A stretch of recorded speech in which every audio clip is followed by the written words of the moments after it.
hyvää juhannusta.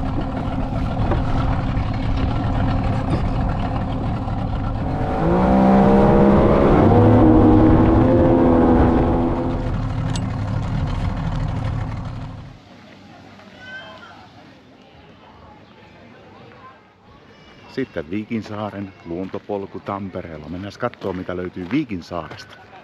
Nyt on juhannus tai juhannusaatto. Tänne pääsee veneellä tai laivalla. Itse tulin veneellä tällä kertaa. Keli ihan mukava. 7-18 lämmintä. Aurinko paistaa. Pilvet on väistymässä pois. Täältähän löytyy tosiaan tämmönen luontopolku, mikä kiertää tämän koko saaren, ja täällä on luonnonsuojelualue. Sen lisäksi totta kai täältä löytyy ravintolaa, vähän minigolf, nurmikenttää, lapsille leikkipaikkaa ja uimapaikkaa.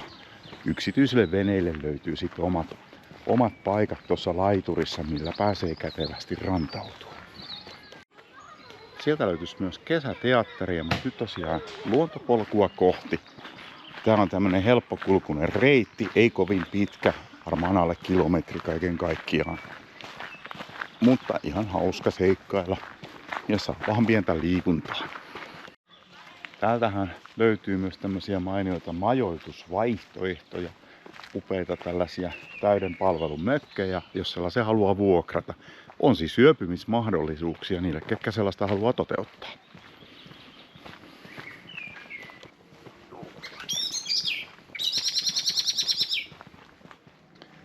Joo, tää Viikinsaarihan rakentuu niinku kahdesta osasta. Tää länsipuoli, mitä kohti nyt ollaan kävelemässä, se on luonnonsuojelualuetta, ja toi itäpuoli, minkä rantauduttiin, tai itä-kaakkoispuoli, niin se ei ole rauhoitettu aluetta.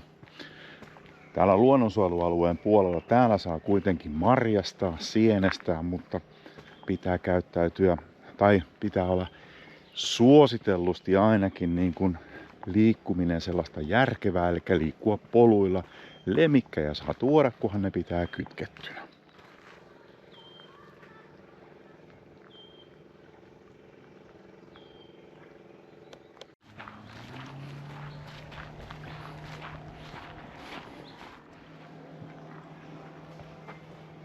Siinä sitä ollaan näkymättömän elämän kannattelijoina. Yksi Tampereen hiljaisimmista paikoista. Tämähän on tämmöistä puolikulttuurilehtoa, joka tarkoittaa tietysti lehtometsää, mutta sen lisäksi sitä, että tätä on myös hyödynnetty sekä laiduntamalla, niittomaana, että tietysti metsätaloudessa aikanaan, mutta nykyään sitten vuodesta 1994 täällä on luonnonsuojelualuetta. Luonto on hyvin moninaista. Hyvin vanhoja puita löytyy täältä, koivuja, kuusia, jotka ovat helposti yli 100-vuotiaita. Esimerkiksi tämä koivu. Aika harvoin mä oon oikeasti missään nähnyt näin paksuja koivun runkoja. Täällä Tampereen Viikinsaaressa yksi paikan hienoista keitaista Pyhäjärvellä, mihin kannattaa ehdottomasti pysähtyä.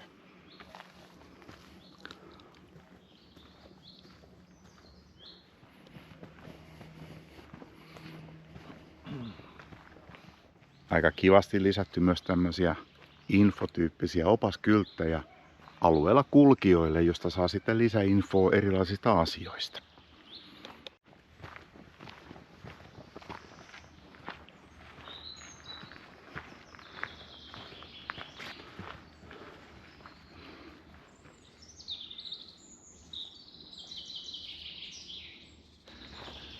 Koivu täällä valtapuuna.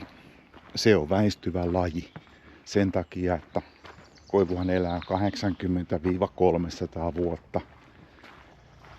Ja kuusi alkaa ottaa täällä tyypillisesti tilaa sitten jossain vaiheessa.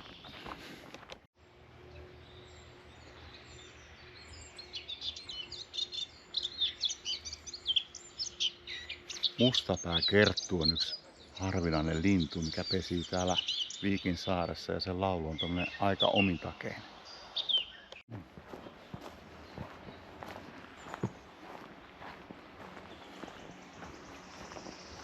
Otettiin tästä keskiväliltä tämmönen keskipolku, ei menty rantaa, koska se on tullut joskus ennenkin kierrettyä, ja nyt polku on tämmönen juurikon täyttämä, ei kovin esteetön.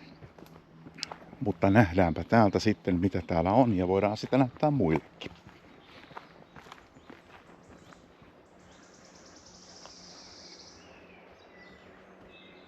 Aika mahtava haapa siinä. Paksuutta ja pituutta löytyy. Saniaista kasvaa myös laajasti täällä keskellä saarta.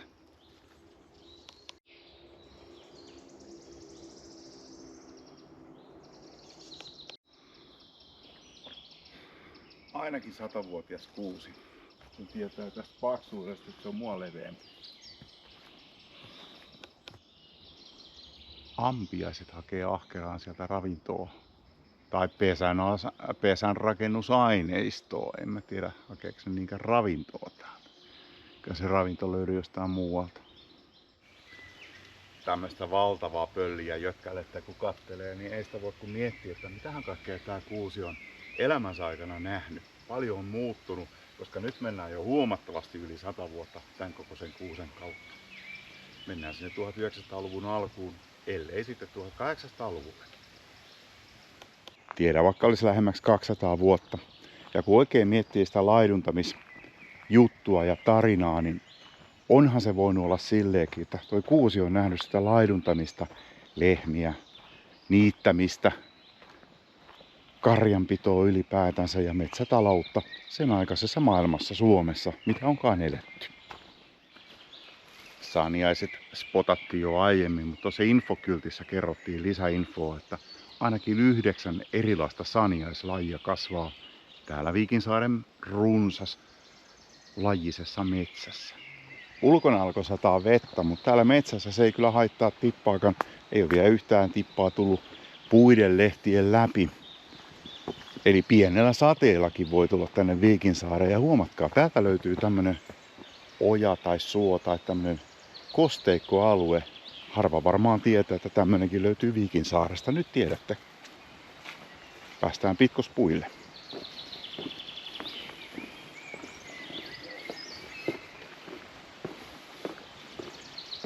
Ihan millään kauhean näteillä pikkukengillä ei ehkä kannata tänne tulla.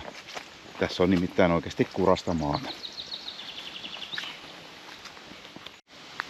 Ja toi oja tai kosteikko, sehän on oikeasti oja, minkä ihmiset on aikanaan kaivaneet kuivatakseen maata niin, että täällä pääsee hevoskärryillä liikkumaan.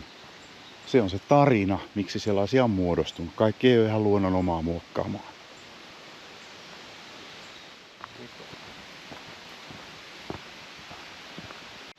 Ja niin saatiin Viikinsaaren mainio luontopolku päätökseen, joka päättyy tästä keskivaiheelta samasta paikasta oikeastaan, mistä aloitettiin. Ja päädytään sinne, missä löytyy ihmisen tekemät rakennelmat, jotka nekin on tosi vanhoja ja arvokkaita. Siinä on vielä jalkapallokenttä, nurmikenttä ja siellä taustalla näkyy Viikinsaaren kesäteatteri.